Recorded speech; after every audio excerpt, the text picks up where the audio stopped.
Well, staff, it is almost 6 o'clock, and I'm just now getting to my staff meeting video that I wanted to do for you guys. So it's not going to be as fancy, I know. I know it's not going to be as fancy as you guys wanted it to, but I'm going to try to get through this as fast as possible. Yes, I know. All right. So, a couple things. I forgot to mention it today that Amy Konecka will be here this year. She's replacing Christina Crowley as the kindergarten computer and art teacher. That creative arts class, Amy Konecka will be teaching that. Now, she'll only be here for a little bit, and then she's going to maternity leave, which Mrs. Wong will be the long-term sub for that. So, just to get you guys in the loop. All right, meet the teacher night. Ooh, that looks weird on the green screen. Met with the team, met with the people that wanted to meet with me today. We're going to try to keep it as is. I am going to take out the part that says do not bring children to the meeting for parents only. That was one of the big kickers from a lot of our people. Plus, because what I have planned this year during open house or during the Meet the Teacher night is kind of goes off of the Pokemon Go theme. So we'll have students going around the building kind of playing a version of Pokemon Go with their apps. So that'll tie in, it'll give the kids something to do while the parents are meeting with you during their rotations. Just as a reminder, like I said, I'm updating the times on this. I'll have it emailed to you hopefully sometime tomorrow. But your obligation is probably to be here a half hour before and a half hour of your time, or however you work that out. It's just you're obligated to be here for that hour and a half. All right. Don't forget about putting your absences in the ASAP. Again, we are going to have a short of subs. So if you know that you're going to be out of the building ahead of time, please get on that and get that in the ASAP as possible. AR, we did not renew the license. As a district, as administrative teams, and do the research, AR, we are not renewing. So if you need to come talk to me individually and want to talk to me about AR, we can do that, but we're going to use the money for something else, and we're not doing AR. But again, all the research that we've been doing, all the books that we've been reading lately, I mean, you can look at the Book Whisperer, you can look at all those things that we've been looking at. AR, there. We did upgrade. It's the RAS Kids is now learning A to Z, so there are more books there, so we have better options for the students to read, plus other challenges. And if we go along with what we read last year in the Book Whisperer, we could do other types of book challenges and push kids to read what they want to read, and set book challenges throughout the year to say read this many books for the month. And it's something I'm going to try to do on my end as well to promote that. But just to give you a heads up, AR is gone. Don't forget about Right Steps. Also, talking with Donna, we have this new thing that's called Clever. It's going to be the main login for anything that we do here at school, which then, because what it does is it uploads all the students' information in one spot, so they log into Clever. Once they're logged into Clever, it'll get them to AR, it'll get them to RAS Kids, it'll get them to Brain Pop, NWEA, Seesaw, all those things. So they only have to log into one place. Once they log into that one place, boom, then they can get to everything else that we get into. So for like Ryan, I know you use Newzilla, and for those teachers that are using Newzilla, Front Row. So what you need to do is get me the list of programs that you guys have your students get into, and then Donna can get that loaded into Clever. And once the Clever accounts are set up, I will get with you and do a tutorial for you and for the students and log in into Clever. That's probably one of the things we'll have Sarah Heiss do as well, is show the students how to get into Clever. But the nice thing is it's one login spot to get you access to everything that you need access to. So something that we need to work on. We got the PLC thing going on tomorrow, and you should have received today through Outlook the staff meeting schedule and the PLC schedule. I know that there's a couple months where there's only one staff meeting. I just need to go through back and delete that. So we will get that fixed to make sure it's following the contract language. But I wanted to get out there, get those dates, the 2nd and 4th Tuesday of every month. So we're only going 2 days, two Tuesdays a month versus the 3 Tuesdays a month like we did last year. It's only going to be the 2. And we're changing the locations of where everybody's meeting. So kindergarten and first grade, your PLC on that 4th Tuesday will be here at Forest. 2nd and 3rd grade, you will be at Memorial, and 4th and 5th grade will be at Huntington's. Again, just like last year, because we are doing so much of the research-based information, we should not have our desks in rows.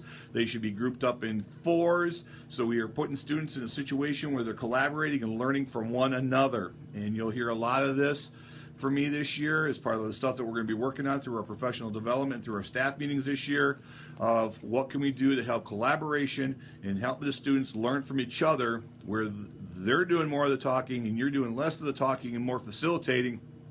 But yeah, no rows, and most of you already heard me refer to them as tombstones. A couple of books that I've read, it's just part of the things that I'm doing. And how we're looking at it, we're moving towards the next generation classrooms. We're working towards developing and creating their learning environment, not your teaching environment, their learning environment. Of the idea, they're at one spot, they have that plot, their name is on it. The only thing that's missing underneath their name is the dates.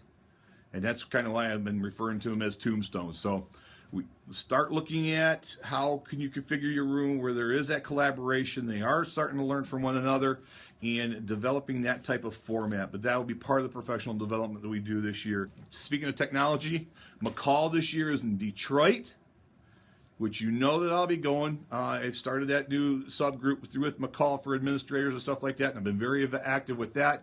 So I'm hoping this year, because now that my fee is waived, I can use my fee to take another person to McCall.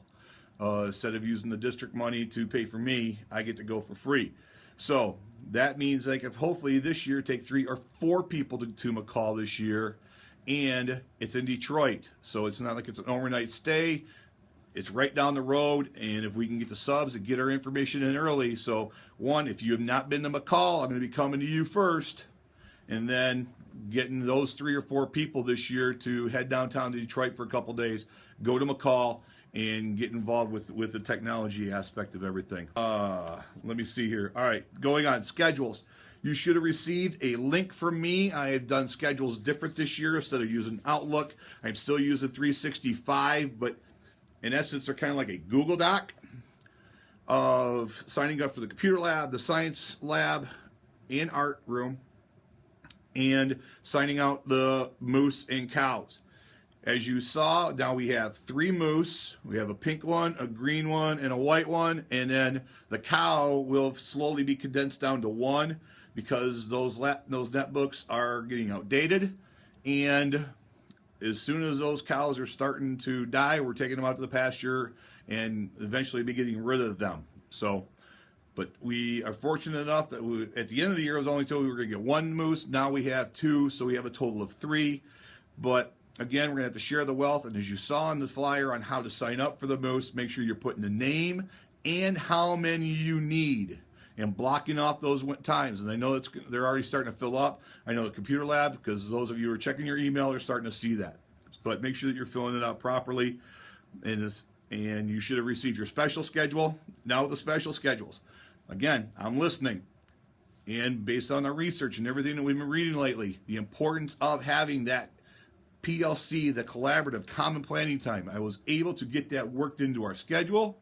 So every day I have 1 grade level that I know that's going to be doing some common planning, which is great for me because then I can come in, sit in during your PLC time, during that common planning time, talk about it, see what's going on, share some ideas, answer questions. Because I know Monday is 1st grade, they're in the afternoon, but Tuesday, Wednesday, Thursday, I know every day at 10 o'clock there's a common planning time.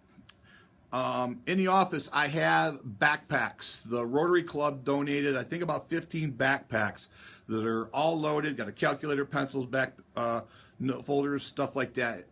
If over the first couple of days you see a student that is in need, that may need one of those backpacks, come see me, come see Annie, grab one of those, and hand it to one of those kids. Say, hey, guess what? You're our PBIS surprise winner for the day.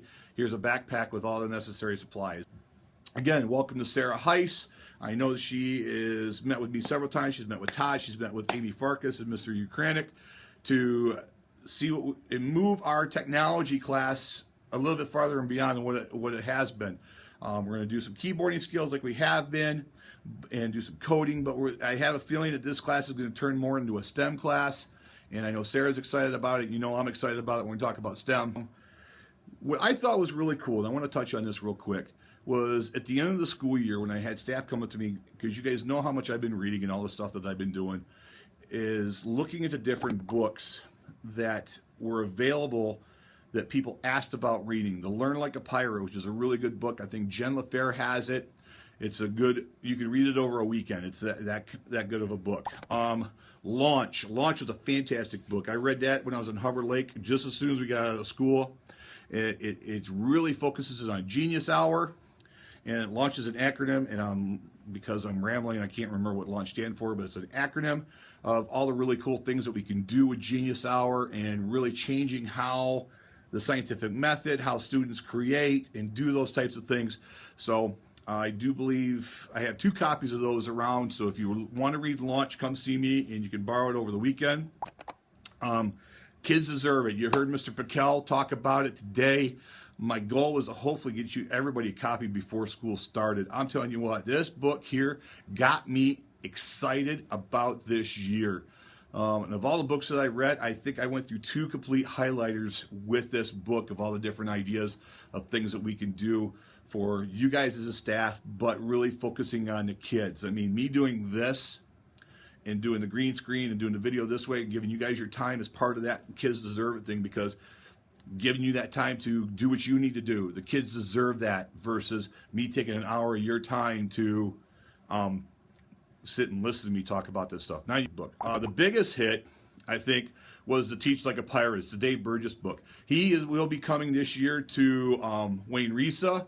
I don't know how many staff I could take, but if between Kids Deserve It and Teach Like a Pirate, if you need 2 books that are part of your library, these are the 2 books. Dave Burgess, the stuff that he has to share, and and what I plan on doing is for the teachers that read that over the summer, I'm kind of putting you on the spot here, is I'm going to have you share some stuff out from this book, and I have no problem passing this book around for more people that want to read it. I think it's only $15 on Amazon. That's where I got mine. But this guy and the things that he's doing, the hooks, it's some amazing stuff. And from some of the staff that I talked to that read this over the summer have already have it.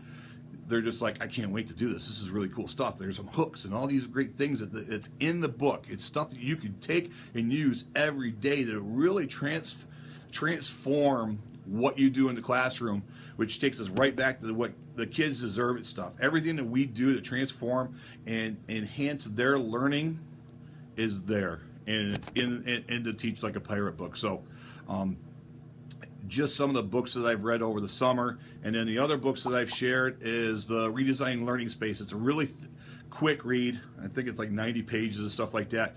But for those of you that are doing the next generation classrooms and really want to learn more about the next generation classrooms, redesigning your learning spaces was a great quick read. I think I emailed you guys earlier during the summer that you could get it on Amazon for $10. Laura Grunwald has my copy now, so if you want to if you haven't went out and got a copy for yourself yet, get with Laura and just let me know that you have it so I can get my books back. Because I think of all the books I shared with you guys, I only have one that's with me right now, and that's The Kids Deserve It. But that's the thing. I love the fact that you guys came to me, you want to see what I'm reading because you're hearing about me talking about these things. And the transformation that I see myself as a lead learner versus a educational leader is really, I really am enjoying this transformation. So redesign learning spaces is a great thing to add to your library or get a chance to read over the weekend. So you'll see I'm using a green screen, and you see our lovely hashtags. Now, this summer, the administrative team went to our retreat, and the biggest thing that we've been learned about, again, I know it's a shocker to you, is Twitter. And you'll hear Mr. Piquel talk a lot about Twitter. And you can see that we have now the RSCD Pirates. And his request is for us not to use so much the Forest Pirates anymore, but to use the RSCD Pirates. Because that way, I mean, I love telling our forest story, but the Riverview story is going to be more impactful. Because, again, all the district administrators are using, I know a handful of teachers here are using their Twitter accounts. So if you're not on board yet, I know we created some accounts a couple years ago. it's time to revisit those and start adding this as part of your routine, okay? Because it changes that conversation, it changes that story with the parents. And again, and to be honest with you, knowing that this is our hashtag, Mr. Pickell and the rest of the administration are going to be looking to see who's tagging. Again, I'm going to be using more of this versus the Forest Pirates. Obviously, because I would love to use both of them, but we can't because it's going to be too many characters. But when it comes to quick pictures and stuff like that, I will be tagging both of those. So those of you that are my Twitter people, make sure you start adding this. Guys, if you can't tell, I'm excited about this year. And I know that most of you are, just from the conversations I've had with a lot of people, especially from the books that we've been reading, the transformations that have been going on in the classrooms, the buy-in with the next generation classrooms. I mean, I did some building tours over the last couple of days, and the fact that the students, the parents are excited about this new thing that we've got going on. And then the buy-in that you guys have, it's just amazing. And as I've shared with everybody, that's what really is excited me about this year, is the passion that you guys have made to going through and purging, going through and taking stuff off your walls and making minimal is best, to create the learning environments for the kids, not the teaching environments. And that's huge. And I'm not expecting everybody to jump on board, but as Mr. Pickell talked about today, if we're talking about social injustice, those are things we got to look at. If we're looking at the direction and the validity and all those things that we're going, that as he said, the train has left the station and we can see the direction that the train is going, we need to make sure that we're on that train. Through our PLCs this year, we're making sure that we need to start making sure that our tests are valid and doing those types of things. So the message that you heard today from Mr. Pickell, you're going to hear from me a lot, because in essence, we heard a lot of it during our retreat this year, and knowing the direction that he's going with all the things that we've got going on, that the PLCs are going to be really looked upon this year to really start coming together, okay? Because, I mean, we know that there were some things going on, and PLCs were new last year, but this year we really need to make sure that we're going in the right direction, that when we leave our PLCs, that everybody's on the same page, that we have to come to an agreement. And even though that we may agree to disagree, we need to make sure that we constantly look at this. The kids deserve it. It's what's good for kids. Sometimes it might not be best for us, but if it's good for kids, we need to make sure that we're following through on that. But guys, I am so excited about this year. I really am. And the direction and the things that we're doing here, and I've said it before, I just can't say it enough. And I have to say this, you guys don't know how much I appreciate you. Okay, sometimes I don't say it enough. I have weird ways of showing it, but you guys, again, you're the reason that I show up every day. The excitement when I go to my county and state conferences and stuff like that. I talk you guys up. You don't hear it, but trust me, I'm talking you guys up. You guys make my job real easy. You really do. And again, the kids deserve it. The parents do it. The community deserves all the things that we can provide for them, and it's because of you guys. Okay, and I want to make sure I continue to give you the support to be innovative, think outside the box, think inside the box, and really let's do what's best for kids. So. All right, I've rambled on long enough. You probably have already paused or skipped some of this stuff already. I wouldn't be surprised. But if you are interested in any of those books, do not hesitate to come down and see me in my office, and I'm willing to sign them out and let you read them over the weekend and stuff like that as soon as I get them back for the people to borrow them over the summer. As always, if anything comes up, do not hesitate to send me a text or call me. If you're listening to this tomorrow night after professional development, have a great weekend. I can't remember if the building's going to be open on Friday or not. I'll double check with Jeff, but I don't think it's going to be open on Friday. Have a great Labor Day weekend, and if I don't talk to you guys until then, I will see you Tuesday morning with the kids, and we'll be ready to rock and roll. So again, any questions, anything comes up, don't hesitate to come down and see me. You're going to be seeing a lot of me anyway, so it'll be easy as I walk around and that stuff. So let's have a great year.